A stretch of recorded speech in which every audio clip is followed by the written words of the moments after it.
Export A Extreme Sports Series, Canadian Motocross Championships, is sponsored by Honda, Performance First.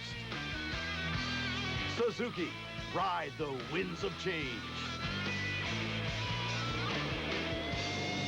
Welcome to the Export A Canadian Motocross Championships. Hi, I'm Mark Travers. Well, guess what? It's round 4. Today, we will crown a national champion, a 125 West champion. This is the first time that we've done this in Canadian motocross, and I'm a little excited, I think. You know what? It's going to be a very special day, too, because there is only 2 points separating Sean Hamlin in first place and Darcy Lange in second place. And with me right now is my co-host, the Rollerball. Ross, it's great to have you here, buddy. Let's talk about that 2 points. That's not a lot of points when you're coming into a race day where there's 50 available. It's anybody's day. It's great to be here, Mark, and it is very exciting. The 4th and final round of the 125 West Coast Championship. 2 points separating Hamlin and Lange. That's nothing. They can each get a total of 50 points today, so really it's a small amount. It is very important for Lange to do well in the first moto here, though. He's got to make up that small bit of ground so it goes down to the final moto that decides the winner of the West Coast Canadian National Championship. Okay, let's move into the 250s real quickly. Doug Dubach, 5 out of 6 moto wins. He's in total control. He's on his way to a Canadian #1 plate in the 250s. But this round might be a little bit different. JSR is here. And for Canadian race fans, we know Jean-Sébastien Waugh is the fastest Canadian motocrosser in Canada. Ross, what do you think? The doctor might have his hands full today. The doctor definitely will have his hands full. I talked to JSR earlier on this morning. He's coming off an ankle injury, so I really don't know if he is 100%. He tells me he is. His stamina is going to be the deciding factor. I know JSR's got the speed to win here. Does he have the stamina after being off for a solid month? That's the question. Well, that's right, and only time will tell.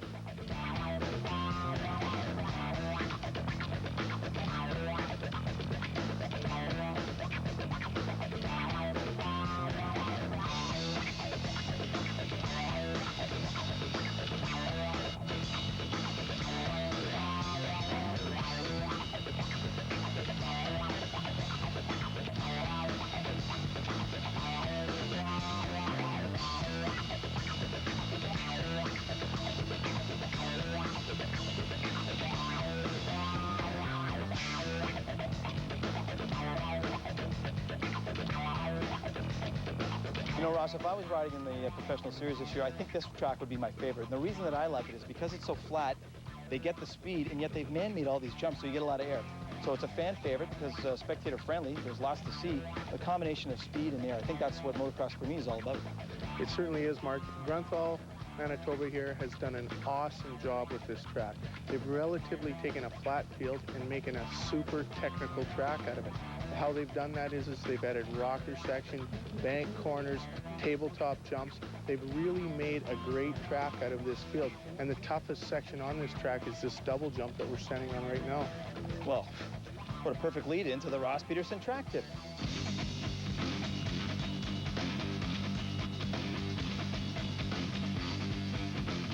As we can see here, we've got plenty of speed for this double jump. That's the first problem. Usually doing a double jump, you don't have enough speed.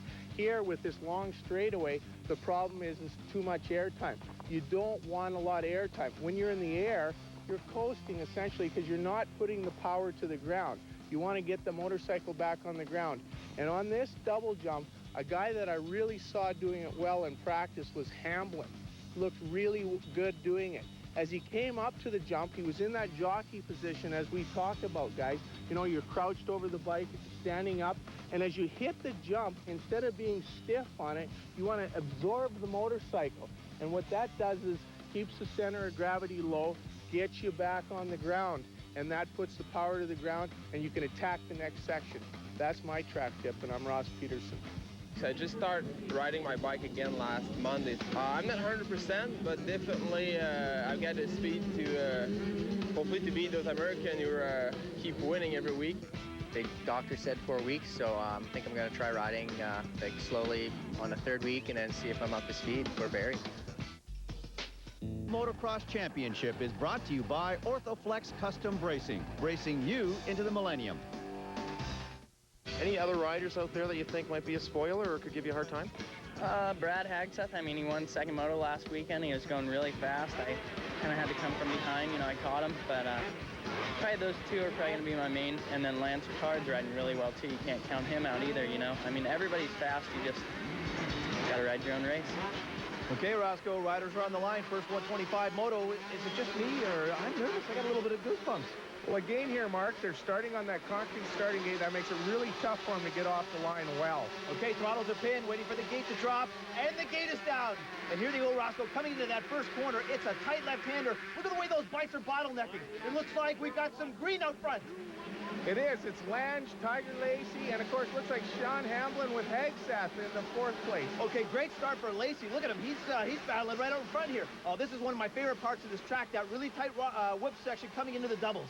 That's right. That's really tough to come to there smooth and straight because it's such a fast section. A little bit of water in that track. Let's see if those bikes are going to slide out. No, Lange going nicely into that cat corner, that big right-hander through the woods. Looked like Lacey tried to get a wheel in on him, but Lange just held it on coming from the outside and keeping that corner smooth and fast. Well, the one thing that we've noticed about this track, Ross, is that earlier on in the week, Manitoba, the province itself, had a lot of rain. There was tons of standing water in here, but they've done a marvelous job in getting rid of that water and manicuring this track, and it is pristine. They have done a fabulous job. This track on Friday, I was out here for a motocross school. This track was literally underwater. They've done a marvelous job getting it dried out. Well, Ross, you talked about this in your track tip, how the dynamics of this track, and look at it right now, very flat, but all of those jumps, it's very difficult for these riders to maintain a steady line. Mark, you'll notice there's a lot of braking bumps coming into these turns, and these riders have got to stand up in that jockey position, and the guys that are standing a lot will really come out ahead on this track. Ross, we got a report from Brian Coster, trackside. We're down here with Al Dick, team manager, mechanic for Darcy Lange. You couldn't ask for a better start here with the points race. Tell us what you're telling Darcy on the pit board. Well, I'm telling the braid that to take it easy. What happens is that they don't breathe and they tighten up, so Hamlin's right on him now, and he just got by him, so he's got another 15 minutes to go. So I think if he breathes a lot, checks his lines out, I think he can get him. Well, here you go, Roscoe. We saw that Hamlin just about had Lange, but Lange is back out in front, and here they come into that roadside straightaway, the whoop section. This is a tough part of the track. Look at the speed that Hamlin's getting coming up on Lange on the inside. Wow, Hamlin's really on the gas. He seems to be riding a little loose. Oh, wow, Lange right back on the inside. They're really battling hard for this first place position. Well, Ross, we've talked about this all season long, how both of these riders seem to be just a little bit faster than everybody else, and it's really hard race to race to find out who is the faster rider between them. It just seems like whoever picks the better line is winning the moto. That's right, Mark. It's really got to be tough on Lange. He has to win this race. He's 2 points behind going in. He's got all the pressure on him. Hamlin, he doesn't have to win. He could finish second, still go out and win the next moto and win the overall. Roscoe, here's a good, that looks like number 115. That looks like Daryl Coop might be down, coming out. This is a tough part of the track. Look at the way it's starting to rut out, especially when you get traffic like that. You get a lot of those braking bumps coming in, and that's what happened. It kicked him sideways and he went off the track and crashed. Wow, look at Hamlin here. Again, back on the inside of Lange. Oh, Ross, unbelievable racing. Lange on the outside. That is an excellent part of this track for riders to pass. The rider that has the bike dialed in, better suspension, is going to be able to get a much better traction and better acceleration coming through that whoop. Oh, Lange is just about off the track. Did he crash? No, he's back on. Hamlin in first place. What a battle. Wow, Lange jumped sideways in that rocker section and jumped right off the side of the track. They're really battling inside and outside. No question about it. Here we go with that POV shot. It's really nice to get in tight. We're back on the whoop section again. Hamlin out in front. Lange, oh, he just about swapped sideways, Roscoe. Oh, big tank slapper by Lange. He's really pushing that Kawasaki to the limit here. Roscoe, the last couple of weeks, Darcy Lange has been right on the rails. In Lethbridge, he was off his bike in almost every moto. He sure was. They're really battling tough. Here's a section on the track through the water puddle where you got to be side by side here. If you're about 5 or 10 feet back, you're going to really get hosed and lose your goggles. No question, going into that cat corner, the battle is still raging. Oh, here we go with the battle between, looks like Upton and Rickard. Oh, Upton bust Rickard shots. He's off the track. How about that Donald Upton? He's a tough rider. Ross, we got a report trackside, Brian Coster. We're here with Bill McLean, team boss for Pacific Yamaha. Your rider, Brad Hagseth, is really pressuring Darcy Lange. What do you think happened there to get him so close?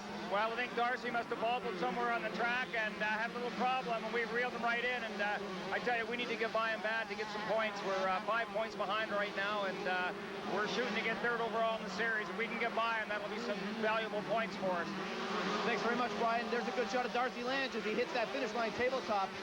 You know, Mark, Lange really did bobble somewhere in the back because Hagseth has really closed the gap up on Lange. He is only a couple seconds behind Lange. We'll have to see where Hagseth is. No, Lange goes down on that one section in the G-line straightaway. Unbelievable, Rob. Did you see the roost coming off of Lange's bike when he was sideways in the whoops there? He had that thing pinned going through there. Oh, Roscoe, the Wonder Boy is riding the rails, and he is suffering the consequences. He has got to stay on that bike. The Wonder Boy's feeling a little bit of stress right now. You know, he's been out there. He's got a lot of pressure on him. He really had to win this moto, and he's letting it get to him a little bit. Well, there you go. Number 225, Hagseth on the Pacific Yamaha, moves into second place. Valuable points. Here we go back with Hamlin. We're getting the report now that he is on his last lap. That's right. He's coming in. He's going to be closing the door on this first moto. Going to take the checker flag, Ross, on an outstanding ride. Here he goes. Sean Hamlin, 929 on the Blackfoot Honda, takes the win. Well, Mark, Hamlin did what he had to do. He won that first moto. What's that? It was good. You know, I got a kind of not too good of a start. I jumped out farther than everybody, but I didn't grab my gear on time, so that kind of hurt me a little bit. And then I just worked my way through a couple guys, and then me and Darcy started battling pretty hard. And then I think he went down around halfway point, and then I just rode my own race and pulled away and had, I think, biggest lead was 20 seconds or something. So just rode a smart race after that and had fun. With a break in the action, let's look at the top 20 finishers in our first 125 here from Grunthal.